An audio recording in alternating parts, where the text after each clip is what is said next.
दिल्यानंतरून तक्रारदार म्हणजे फिर्याददार याने तक्रार दिल्यानंतरून आरोपी जर अँटीसेप्टरी बेल घेत असेल, अटकपूर्व जामीन करत असेल, याला विलंब होतो इकडे, तर त्यांनी वकील अपॉइंट करेपर्यंत हा जो विलंब आहे तिकडनं मिळणारा अटकपूर्व जामीन याच्याबद्दल तुम्ही काय सांगाल? काय मार्गदर्शन कराल फिर्याददाराला? असं आहे, फिर्याद दाखल झाल्यानंतर त्या फिर्यादीचा तपास करणं त्या तपासी अधिकाऱ्याचं काम असतं. अटक हा तपासाचाच एक भाग आहे. प्रत्येक अपराधामध्ये अटक केलीच पाहिजे असं कायद्यामध्ये बंधन नाही. दुसरी गोष्ट, दखलपात्र अपराध दाखल झाल्यानंतर आरोपी व्यक्तीला अटक होण्याची शक्यता आणि भीती असते. त्यामुळे ती आरोपी व्यक्ती सत्र न्यायालयाकडे अर्ज देऊन अटकपूर्व जामिनासाठी मागणी करू शकतं.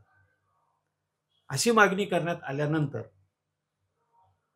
त्या अर्जाचं नोटीस पोलीस, तपासी अंमलदार आणि काही बाबतीत फिर्यादी यांना काढलं जातं. त्यावर त्यांचं म्हणणं ऐकून घेतलं जातं आणि त्यानंतर अटकपूर्व जामीन द्यायचा की नाही द्यायचं हे सत्र न्यायाधीश ठरवित असतात. अशा वेळेस जर त्या आरोपी व्यक्तीला अटकपूर्व जामीन मंजूर करण्यात आला तर त्याच्या विरुद्ध काही अटी लादल्या जातात. त्या अटींचं पालन करणं हे त्याच्यावर बंधनकारक असतं. आता इथे दोन गोष्टी होतात.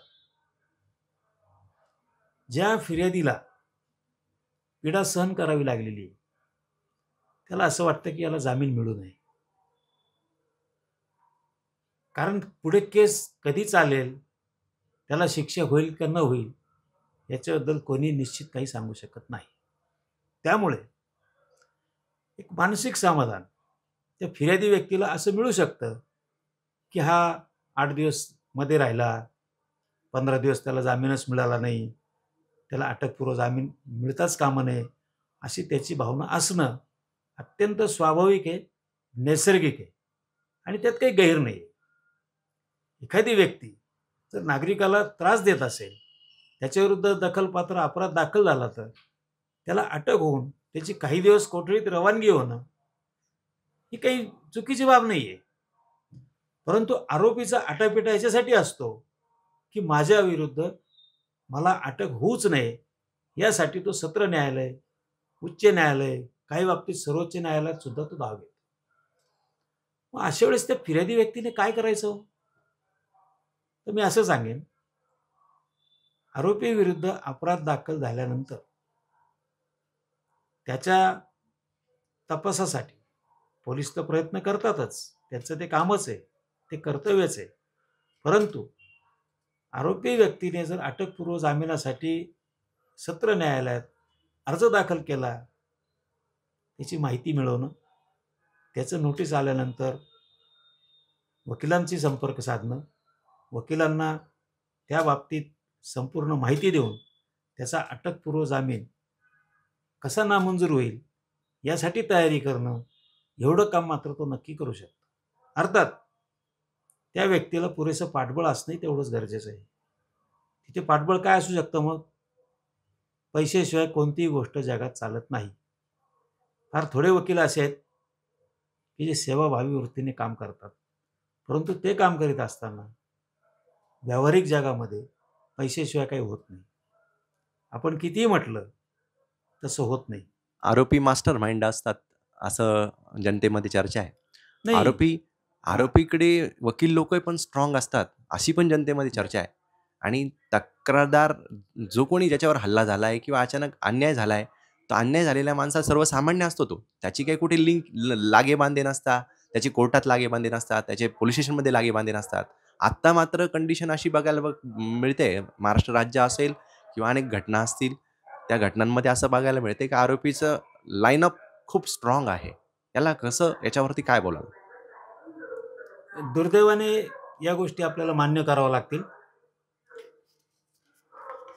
कारण ह्या अपराधी लोकांचं जे विभूतीकरण आणि उदात्तीकरण होत जातं, ज्यांच्याकडे समाजाने दुर्लक्ष करायला पाहिजे, ज्यांची उपेक्षा करायला पाहिजे, ते न होता न्यायालयात जेव्हा आम्ही काम करतो, 40 वर्ष झाली आज काम करतो, आम्ही बघतो आरोपीचे समर्थक फार मोठ्या संख्येने गर्दी करतात.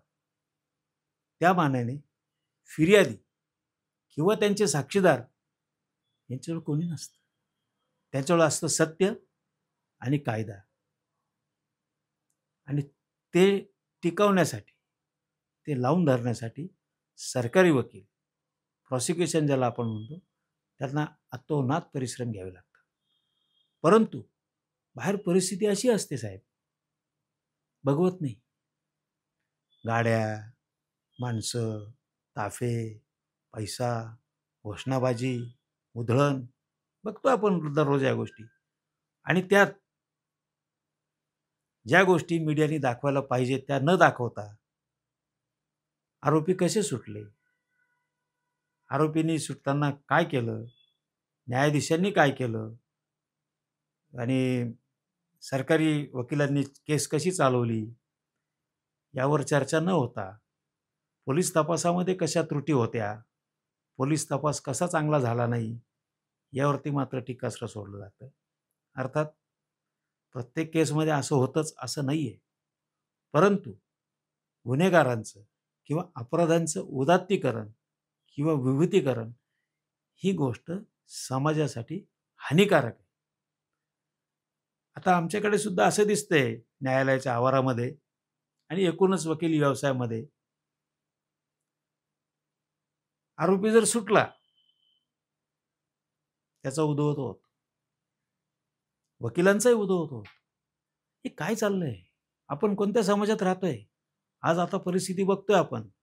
हत्या कशा प्रकारे होतात, त्यांच्यावरती काय चर्चा होते, मीडिया काय बोलतोय, विधान भवनातले आमदार काय बोलतात, लोकप्रतिनिधी काय बोलतात, समाजामध्ये चर्चा कशाची आहे, हे काय चाललं काय? हे कोण बदलणार आहे? माझ्या एकट्याने बदलणार आहे? नाही बदलणार. कोण बदलील? गाव करील ते राव करील काय? यासाठी सजग नागरिकांनी आपल्या आसपास काय घडतंय, असं घडू नये, याला काही प्रतिबंध करता येईल का, याचा विचारच होत नाही. काय होतं, एखादी घटना घडली, त्याचा स्फोट झाला की मग प्रत्येकजण म्हणतो हे असं आहे, हे असं आहे. अरे मग आधी का गेले नाही तुम्ही कुठे? का त्याच्याबद्दल चर्चा केली नाही? का कोणाशी बोलला नाही तुम्ही? हे जे प्रकार चालू आहे, हे आपल्या घरापर्यंत येईपर्यंत आपण थांबणार आहोत का? सजग राहणं, सावध राहणं हे प्रत्येक भारतीय नागरिकाचं आद्य कर्तव्य आहे. तेव्हा कुठे असे प्रकार थांबतील?